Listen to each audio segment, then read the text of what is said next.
the police news conference that we were promising about a young serviceman missing. Yes. And had that been disconnected? Had it been stationary for a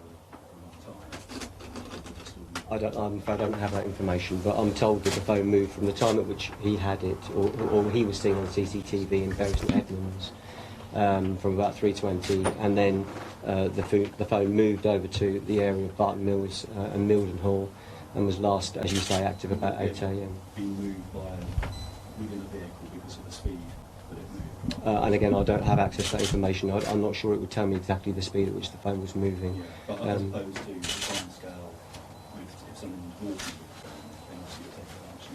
Oh yeah, well, I mean, it's yes, it wouldn't. I mean, you simply wouldn't get a phone.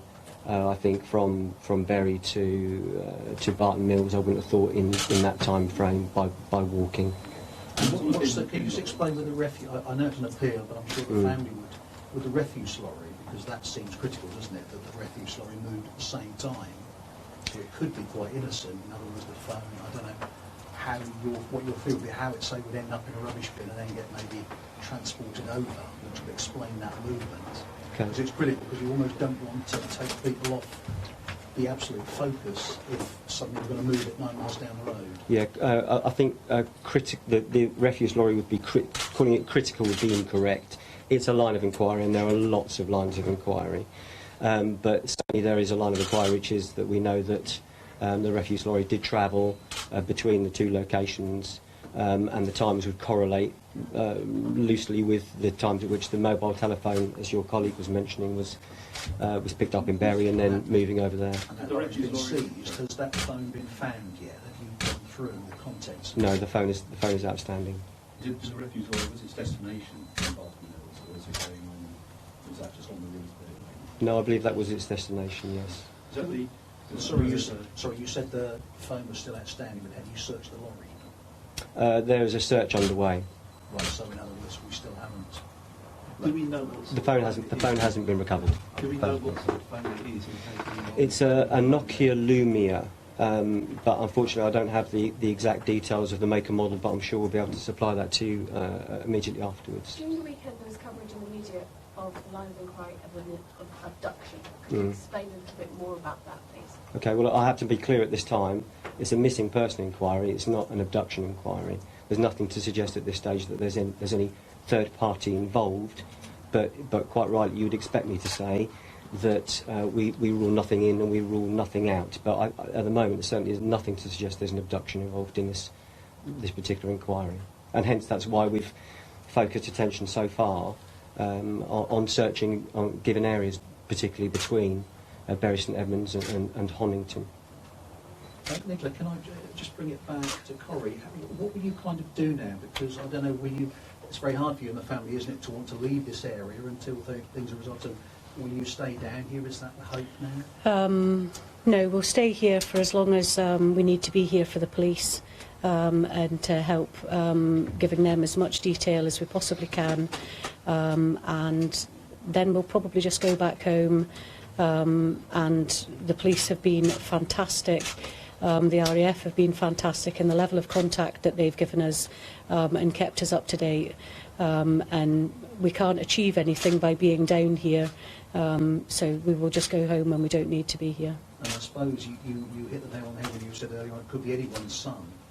And we always say people don't just disappear, but it's almost this proves actually they do. Well, there seems to be no evidence just now to suggest what has happened to Corrie. At 03:24 on Saturday morning, he was seen on CCTV, and so far there is not a single bit of corroborated evidence that shows where my son has gone. So that's why I'm appealing for witnesses, for anybody that's seen him, that he's a good-looking lad at 3 o'clock in the morning walking about in a pink shirt and white trousers. He is easily identifiable. Somebody might not think it's important, but please, please get in touch. Can you tell us a bit more about his work in the RAF and what exactly was his role? I'm not going to go into details of that, but purely because I'm not an expert in that. He was in 2 Squadron in the Regimental Gunners. He loved it. He'd been there for nearly 3 years. Boys, can I just ask, is it Darroch and Makeyan? Yeah. Which one of you had the conversation with him before he... It was me that spoke to him Friday, like the whole day, like when I was working, then between the back, and then before, as he just went out. Can you recall a little bit about that conversation? Oh, completely, yeah, it was nothing, completely, we're just beyond happy with each other, the conversation, just having a laugh. And then he's excited to go out. I was working on the Saturday, so I was getting ready to go to bed, and just nothing unusual whatsoever of the conversation. It was just the way me and him act with each other, the laughs that we are having, listening to music, and just excited to go out. Like nothing out of the ordinary. Your mum indicated you'd had about 4 conversations that day? That was from when I'm at work, during my breaks of work, just phoned him just for, it was 2 seconds because I couldn't be bothered texting, so just phoned him, and then on my next lunch, and then I said I'll give you a phone when I get home, and then phoned him for quite a while before he then went out. Was there any suggestion of any problems in terms of whatsoever? the No. RAF or any Nothing. arguments with a girlfriend or anything? No, literally nothing whatsoever.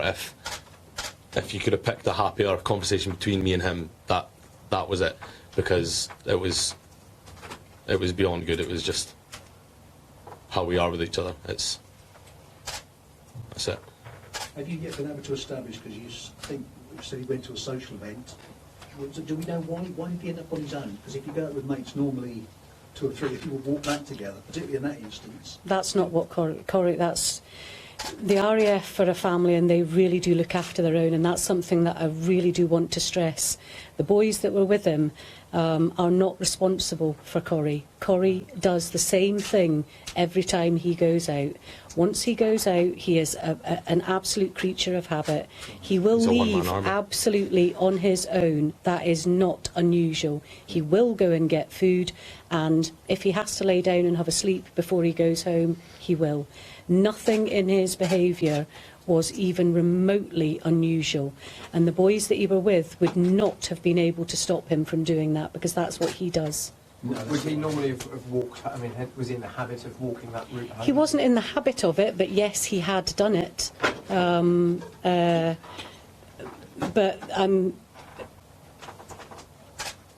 Yes, he had done it before.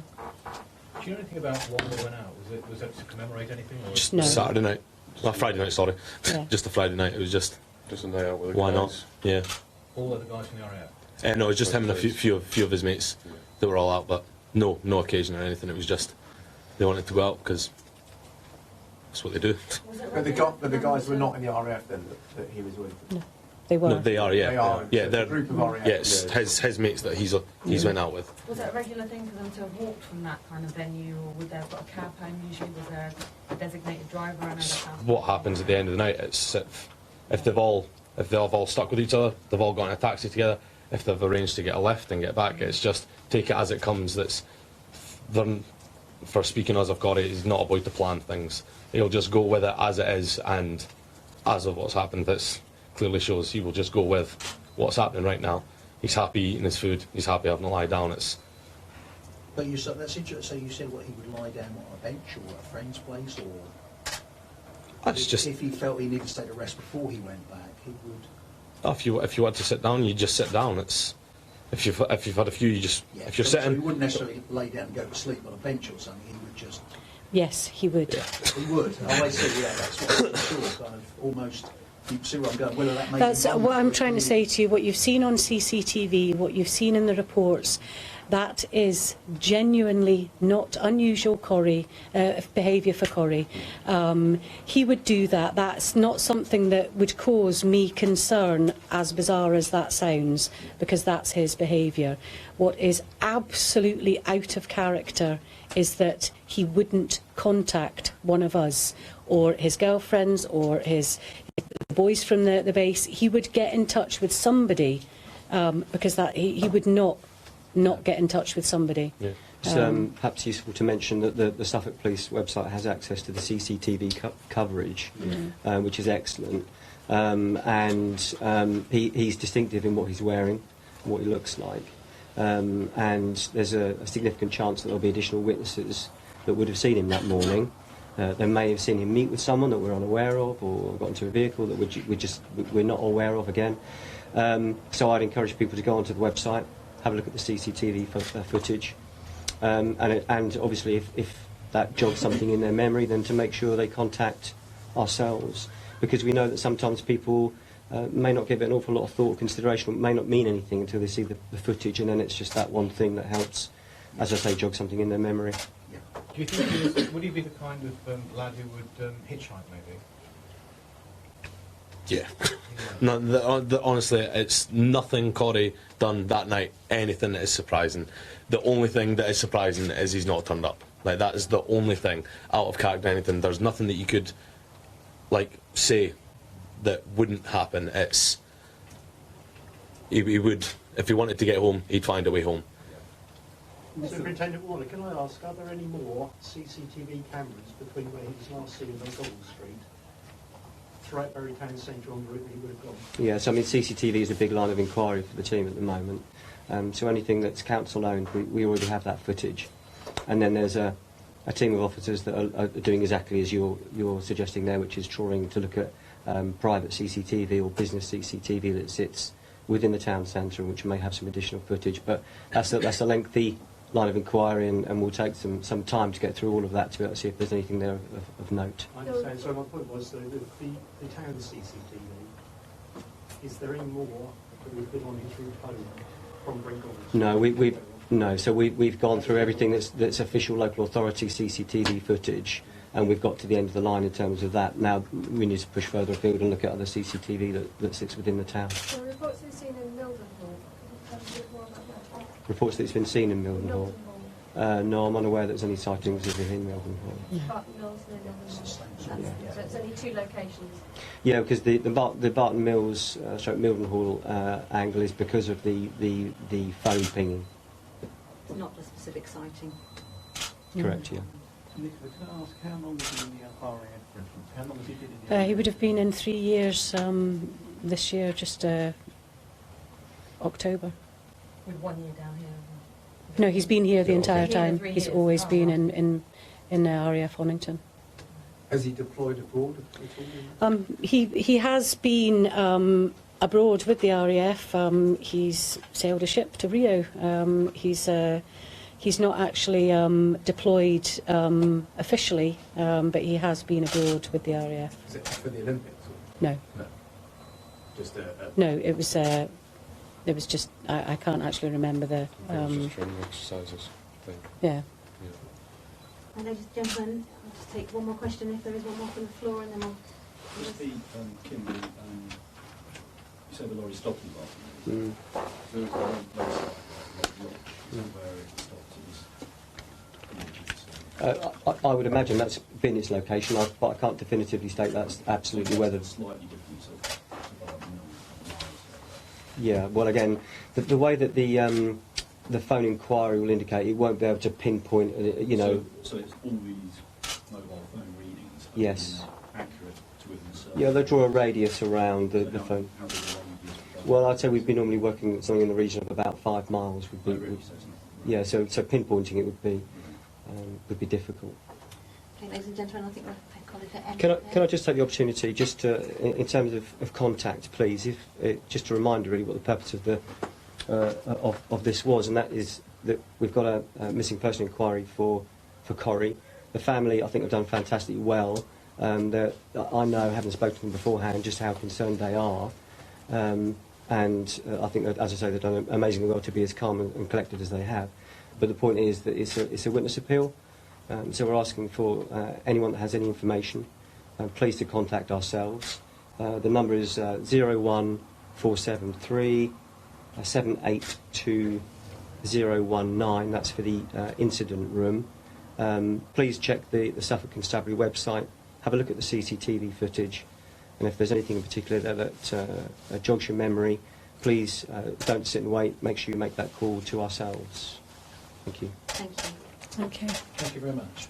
For that CCTV that the police officer, Superintendent Kim Warner, is talking about. This was the last time he was seen. His mum, Nicola Urquhart, speaking to the members of the gathered media there saying this is completely out of character for Corrie. What more did you pick up, Alistair? So just, a reminder of the circumstances surrounding his disappearance. The 24th of September, it was a Friday night that he was out with friends.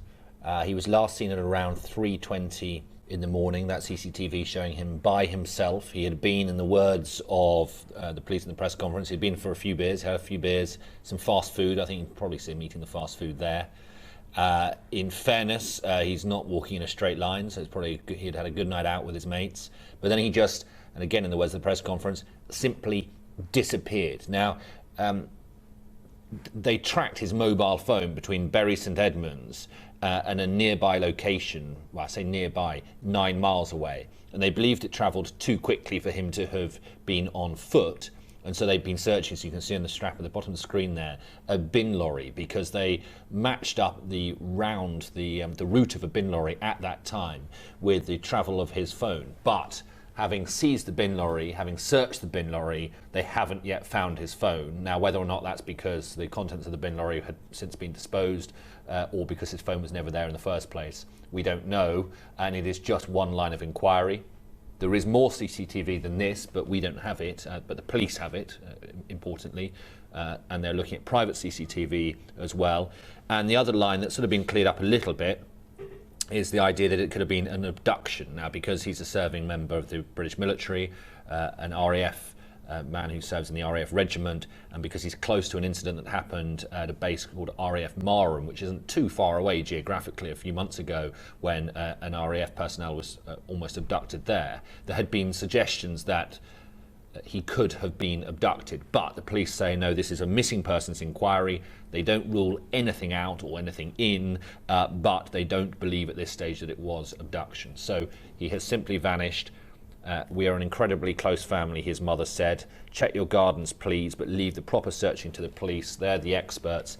He'd spoken to his brother 4 times that day, and they said that this is not Corrie. He would not have vanished out of choice. And just to clarify, a lot of people I'm sure will be looking at that CCTV and saying, so they've blurred out a couple of people that were obviously standing on the street there. The police will have spoken to them. Well, they'd have tried to have spoken to them. We were wondering why they blur them out. Yeah. Probably is because they're random people on the street at been eliminated 20 minutes past 3 in the morning. They have been eliminated. Yeah. So you could, Bury St Edmunds, is stating the obvious, would be pretty quiet at that time of night. But given that they've got a network of CCTV cameras, they would have been able to have tracked his movement some way through the town, at least to the outskirts of it. And they will be looking at anybody who might have passed him in a car or passed him on foot. And I think it was his mother who said, look, he's wearing a pink Ralph Lauren shirt, white trousers, and brownish Timberland boots. You know, he stands out. Yeah. So does anyone remember him? Yeah, and his parents and indeed his brother beside themselves with worry. It is some 10 days or so now since he disappeared. So if you've got any information at all that can help reunite Corrie with his family, 01473 782 019, or Crime Stoppers if you prefer, 0800 555 111 or 01473 782 019. His parents and his brother want him home as soon as possible. Have you seen him? Contact Suffolk Police.